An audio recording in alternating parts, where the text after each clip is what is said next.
आइए जल्दी से देखते हैं कि नबी करीम सल्लल्लाहु अलैहि वसल्लम की तालीम में सदका कैसे गुनाहों को मिटा सकता है। देखिए, ये समझने के लिए एक किस्सा है और एक मशहूर हदीस भी, यानी नबी सल्लल्लाहु अलैहि वसल्लम का फरमान।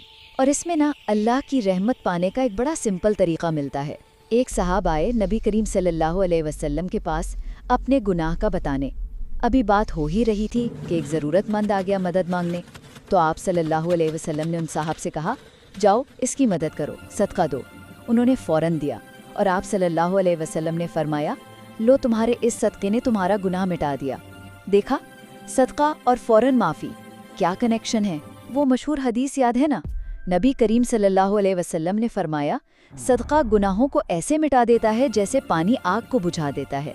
ये तिरमिज़ी शरीफ की सही रिवायत है, यानी बिल्कुल मुस्तनद। कितनी ज़बरदस्त मिसाल है ना। पानी फ़ौरन आग बुझा देता है, बस वैसे ही सदका गुनाहों को साफ़ कर देता है। और तीसरी बात, इसका मतलब ये हुआ कि कोई भी सदका छोटा सा ही क्यों ना हो, एक पैसा, थोड़ा खाना, अरे भाई एक मीठा बोल भी, ये ना सिर्फ दूसरे की मदद है बल्कि हमारे अपने गुनाहों का बोझ हल्का करता है, दिल साफ़ करता है।